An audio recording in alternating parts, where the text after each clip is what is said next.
Hello दोस्तों, आप लोगों ने सुना ही होगा, ज्यादातर प्यार में धोखा खाने वाले आशिक अक्सर शराबी बन जाते हैं। पर कुछ केसेस में इंसान अपनी सारी हदें पार कर खूनी भी बन जाता है।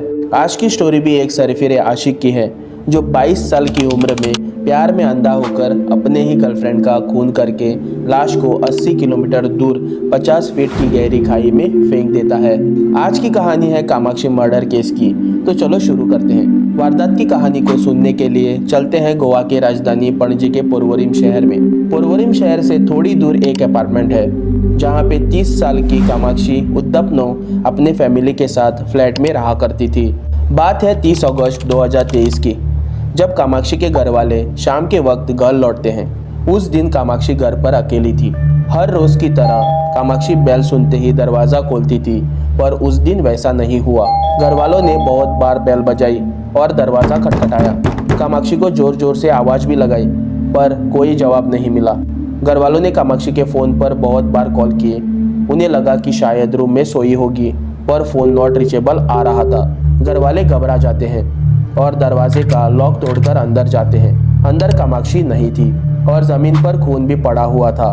घर वालों को अब पता चल चुका था कि उनके बेटी के साथ कुछ तो गलत हुआ है, और बिना देरी किए कामाक्षी के घर वाले नजदीकी पोरवोरिम पुलिस स्टेशन में मिसिंग रिपोर्ट दर्ज कराते हैं। पोरवोरिम पुलिस बिना देरी किए पूछताछ चालू करती है और पहले कामाक्षी के फोन कॉल्स का लास्ट लोकेशन पता लगाती है।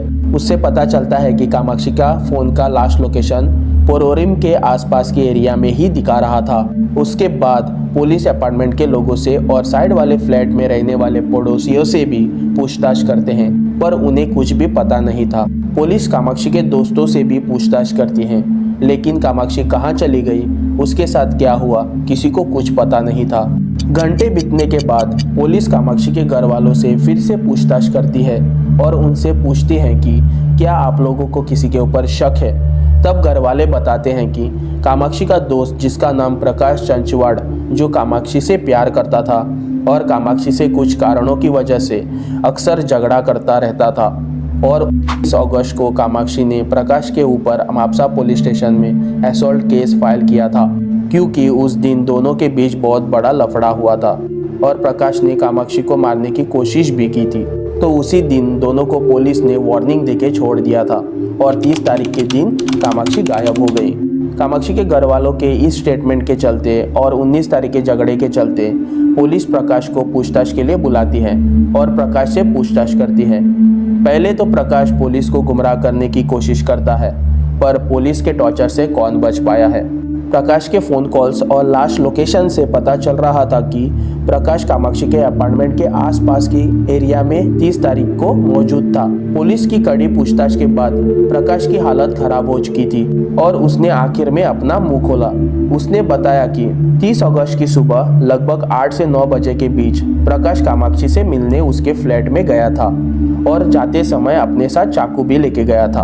उसने देखा कि कामाक्षी फ्लैट में अकेली है। उसने कामाक्षी को दरवाजा खोलने के लिए कहा, पर कामाक्षी दरवाजा नहीं खोल रही थी, क्योंकि कामाक्षी को प्रकाश के साथ अब रिलेशन में नहीं रहना था। फिर भी प्रकाश ने उसे कहा कि मैं तुमसे आखिरी बार मिलने आया हूँ, बस बात को बैठकर सुलझा लेते हैं और उसके बाद मैं चला जाऊंगा। कामाक्षी को लगा कि चलो आज के बाद प्रकाश से पीछा छूट जाएगा, और कामाक्षी ने प्रकाश पर भरोसा कर लिया।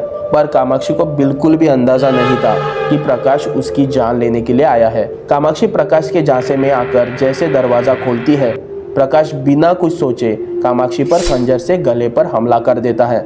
कामाक्षी अपने आप को बचाने की कोशिश करती है, पर ज्यादा खून बहने की वजह से उसकी वहीं पर मौत हो जाती है। उसके बाद प्रकाश कामाक्षी की बॉडी को प्लास्टिक में लपेटकर और ब्लैंकेट में अच्छे से बॉडी को पैक करता है और वहां से चला जाता है। थोड़ी देर के बाद तकरीबन 12 से 2 बजे के बीच प्रकाश अपने साथ एक गाड़ी लेके आता है और कामाक्षी की लाश को गाड़ी के डिक्की में डालकर वहां से निकल जाता है। उस बीच प्रकाश कामाक्षी का फोन बंद करके बीच रास्ते पर फेंक देता है, क्योंकि किसी को शक ना हो।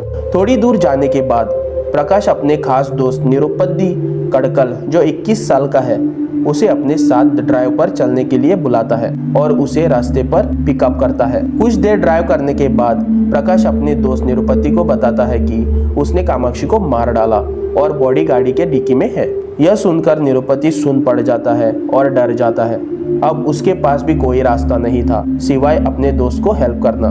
दोनों गोवा बॉर्डर क्रॉस करके आंबोली घाट, जो गोवा और महाराष्ट्र के बीच पड़ता है, वहां पर सुनसान रास्ते पर कामाक्षी की बॉडी को 50 फीट की खाई में फेंक देते हैं और वहां से चुपचाप अपने घर वापस आ जाते हैं। प्रकाश ने पुलिस को यह सब बताने के बाद शुक्रवार के दिन पुलिस और फॉरेंसिक की टीम अपराधी प्रकाश को लेकर उस जगह पर जाते हैं जहां पे लाश को फेंका गया था और कामाक्षी की बॉडी को ढूंढना चालू करते हैं। कुछ देर ढूंढने के बाद फॉरेंसिक टीम को कामाक्षी की बॉडी मिल जाती है, पर बॉडी ज्यादा दिन तक रहने की वजह से सड़ चुकी थी और बाद में बॉडी को गोवा के मेडिकल कॉलेज में पोस्टमार्टम के लिए भेजा जाता है। पोस्टमार्टम रिपोर्ट से पता चलता है कि कामाक्षी पर लगातार चाकू से वार करने की वजह से उसकी मौत हुई है और पूरे बॉडी पर कुल 34 घाव मिले। फाइनली पुलिस प्रकाश और उसके दोस्त को हिरासत में लेती है और कार्रवाई शुरू करते हैं। प्रकाश का कहना था कि कामाक्षी उसको धोखा दे रही थी और उसने कहा अगर कामाक्षी मेरी नहीं हो सकती तो वो उसे किसी और की भी नहीं होने देगा और इसी वजह से उसने उसका कत्ल कर दिया।